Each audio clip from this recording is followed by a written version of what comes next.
শুধুমাত্র আল্লাহকে খুশি করার জন্য, আর অন্য কেউ মাঝখানে যেন না আসে। ভাইজান, শ্বশুর বাড়িতে গিয়েছেন, জুমার দিনে নামাজ পড়তে যাচ্ছেন, কেন বলছেন জুমার দিনে নামাজ পড়তে না গেলে মানে শ্বশুর আব্বা কেমন একটা ভাববে, শাশুড়ি মা কেমন কেমন বলতে পারে।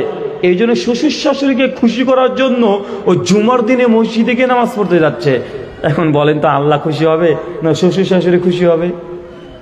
এই নামাজটা কার জন্য হয়েছে? কার জন্য?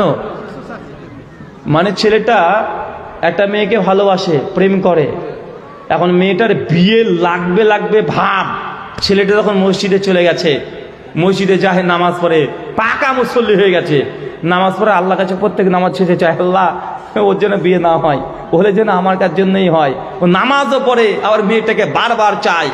ভাই বলেন তো এই যে নামাজটা পড়ছে এখন কার জন্য পড়ছে? ও কার জন্য?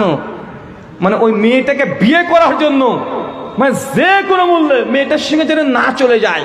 এমন ওই মেয়েটার সঙ্গে দেখা যাচ্ছে বিয়েটা বেচারা হলো না, কিছুদিন পরে মেয়েটা তার বাড়ির সামনে দিয়ে একদম গাড়িতে করে বরের সঙ্গে চলে যাচ্ছে, আর মমতাজের গান বাজছে, ওই যে ফাইটা যায় গান শুরু হয়েছে।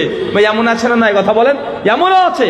ও তখন হয়ে গেল নাস্তিক, আল্লাহ কাছে এত দোয়া করলাম, আমার দোয়া কবুল করেনি, মনে আল্লাহ নাই, আল্লাহ তুমি আমাকে মেয়েটাকে দিলে না, মসজিদে কতদিন গিয়েছি, কত তাহাজ্জুদ পড়েছি, তাও দেয় নাই, মানে আল্লাহর প্রতি রাগ হয়ে গেছে, রাগ হয়ে বলছে আল্লাহকে মানি না, এখন আমি নাস্তিক। তো দেবদাসের মতো ঘুরে বেড়াচ্ছে, এমন আছে না নাই? কথা বলেন। বাংলাদেশে বেশিরভাগ নাস্তিকতা বাড়ছে না, বাঙালিদের মধ্যে বেশিরভাগ নাস্তিক দেখবেন সব বাংলাদেশি। তাদের অধিকাংশের ইন্টারভিউ, তাদের জিজ্ঞাসা করা হয়েছে যে ভাইজান আপনি নাস্তিক কেন হলেন?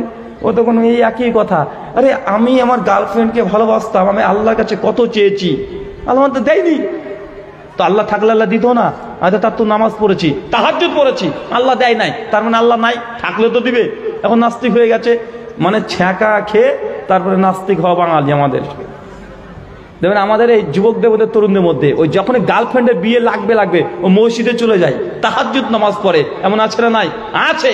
ভাইজান এটা ইবাদত আল্লাহকে খুশি করার জন্য হচ্ছে না, এটা তুমি তোমার গার্লফ্রেন্ডকে খুশি করার জন্য তুমি ইবাদত করছো। চাচা এমনটা নয়, শুধু এমনটা না, মসজিদে আপনি নামাজ পড়তে ঢুকেছেন, এখন দেখছেন যে নামাজ পড়তে ঢুকেছেন, পাশে একজন দাঁড়িয়ে আছে, ও নামাজ পড়ছে, এখন ও দেখা যাচ্ছে রুকুতে গিয়ে 6 বার তাসবিহ পাঠ করছে, আর আপনি পেছনে ভাবছেন তুই 6 বার করছিস, আমি তা 10 বার করবো, দেখ তোর চেয়ে তুমি ভালো করে নামাজ পড়তে পারি। ভাই এমন আছে না নাই?